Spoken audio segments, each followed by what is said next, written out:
说起转身到游戏世界，通常都是凭借着特殊能力对坏人进行讨伐，不知不觉间建立起了后宫，从而过上十足幸福的人生。这本来是理所当然的，但有的人就是会转人成游戏里的反派角色。有那么一款游戏名叫奥斯特拉，是以学院为舞台展开的，有着多重结局的大型动作类奇幻游戏。无论是哪条路线，都会有阻碍主角们的反派存在。就比如这位无能的废物伊克斯·班迪尔，作为贵族家的嫡子，王国骑士团团长的儿子，是利用地位欺压他人、穷凶极恶的人渣，所以等待着他的末路呢，就是被万箭穿心，有着在入学学院后必定被主角们杀死的命运。自己居然在1周前转身成了这样的废物，距离学院入学还要3年，我到底该如何是好呀？男主绝望地蜷缩在床上，他问女仆，如果说有一天我会被人杀死的话，你会相信吗？一旁的少女听到这句话，她露出了不屑的表情。哈，贴身女仆塞雷西亚在思考之后得出的结果却是，那不是当然的吗？主人，你也不想想你到底做了些什么事情？不但公众羞辱下级贵族，还不要脸的跑去和侯爵千金求婚，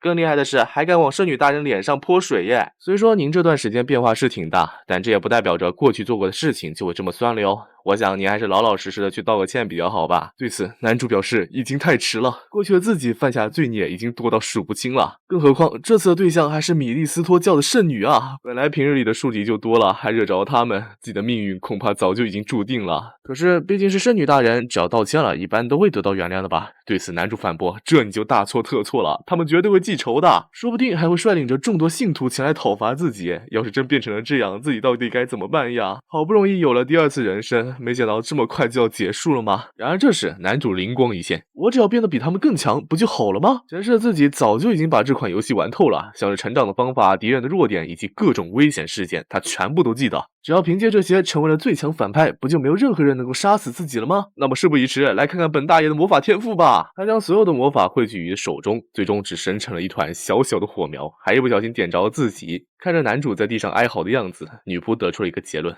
要不今晚就吃烤乳猪吧。自那以后，男主为了获得经验值，开始了刻苦的修行。听好了，塞雷西亚，想要变强的最快方法就是打倒强大的魔物。是这样说没错，但这个真的强大吗？魔物冲着对方哈气了一下，男主不甘示弱，拿起剑就砍上去。最终的结果是他成功的被小魔物干倒了，这给女仆都看乐了。他吐槽了一句：真逊啊！这个世界没有升级的秘诀，小敌人属性就得不断的通过实战来刺激。男主坚定的从地上爬了起来，他表示：我一定要变得更强。这让少女露出了惊讶的表情。然而下一秒又被魔物追着打了好久，这副样子让塞雷西亚感到非常的无奈。从那之后又过了1年，民众们开始纷纷讨论起男主的各种传闻。喂，你听说了吗？这个月已经是第7次了，他每天都在山里玩自焚耶！明明是骑士团团长的儿子，为什么会变成这样？违反了米利斯特的教义，果然是被恶魔附身了吧？女仆捧着2捆木头来到山里，这是今天最后一捆了哟。哎呀呀，一直以来都谢谢你了，塞雷西亚。这个头上裹满黑色布条的男人就是男主。女生表示，每天都在这火炉里待着，都传出奇怪的传闻了哟，主人。对此，男主则是摘下头套，表示随他们说吧。不过连毛巾都为我准备好了呀，想要真周到呀，想多了，不是给你用的。女仆感叹，这样训练效果可真好呀。哦，你能看得出其中的奥秘吗？对此，少女则是表示，当然啦，这就是传说中的桑拿减肥对吧？面相一下子都清爽了不少呢。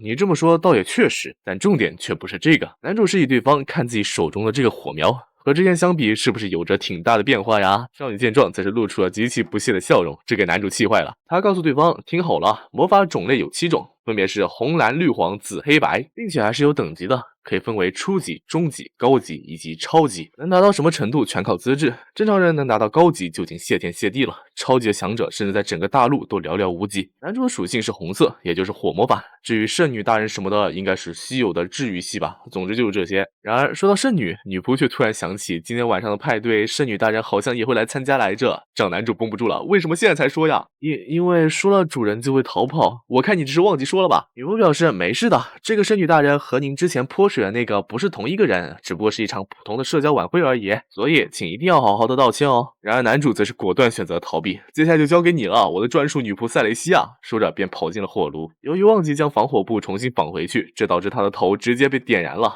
好在女仆拿起水桶直接盖了上去，这才浇灭了火势。到此，少女感到很无奈呀，她表示那我去买东西了。男主说着你一个人没问题吧？对此，女仆则是笑着说了一句，比带小孩要轻松多了，而且已经有人在减少街道上的魔物了。看着对方离去的背影，男主想着也确实，以对方的实力来看，自己是有些多管闲事了。视角来到女仆这边，少女心想，最近的主人稍微有些改变了呢，突然被打的情况不再发生了，还经常看见他混在骑士叔叔们当中训练，和魔法师姐姐们一起探讨学习，就连早上的晨跑，对方离自己的距离也在不断的缩短，甚至连私自离开岗位也不会被责骂了。这样的变化属实是让人感到高兴，但无论是以前的主人还是现在的，对于他而言都无关紧要。无论侍奉的对象是一个什么样的人，他自始至终都是一把剑。自从那天被对方捡到开始，这一点就已经不会再改变了。这时，他突然嗅到了危险的气味，一群人拦住了他的去路。哟，小姑娘，方便带我们去派对的现场吗？然而在另一边，教会的圣女大人已经来到了宴会的现场。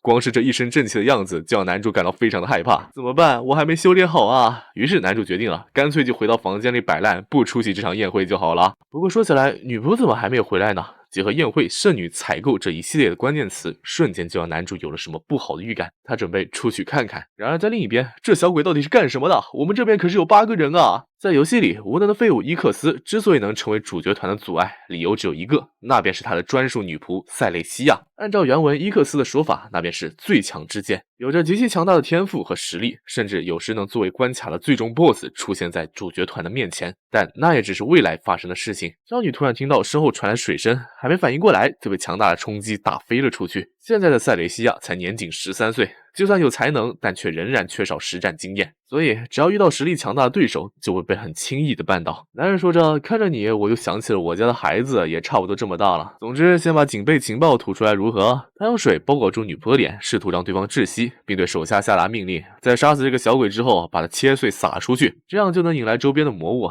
趁着这里混乱，潜入宴会，暗杀那该死的圣女。弥留之际，本该没有任何留恋的塞里西亚，却不自觉地回想起了那段时光。那是在主人改变之前，对方曾要求过自己指导剑术，由于教法不好，反被踢了一脚。明明那时连1天都坚持不下来，然而却在某一天，对方再次拿上了剑找上自己，祈求再给他一次机会。于是他就把男主揍个鼻青脸肿，却没想到之后，对方每天都会拿着剑来找自己练习。直到过了很多天以后，他才注意到男主的那张脸，这立刻就让他大笑出来。明明是很无趣的日常，但为什么会现在想起来呢？正当男人想要进一步拷问时，这时一股强大的威压席卷而来，让反派感叹是何等强大的魔力啊！是骑士团长还是教会骑士？这么缜密的计划为什么会暴露？他的面前出现了一股极其不祥的力量，在强烈爆炸之后，他这才看清楚了眼前的人。没错，那人正是男主，这让反派震惊了。那不是骑士团长的独生子吗？听说这个伊克斯是个十足的蠢货，不仅被其他贵族排挤，还是个毫无才能的废物。女仆这边也不甘示弱，少女表示：“你应该不会是从圣女大人那里逃出来了吧？真是没出息！”没想到一登场就受到敌我双方的双重诋毁，这让男主有些破防了。女仆刚想表示这里交给我就行，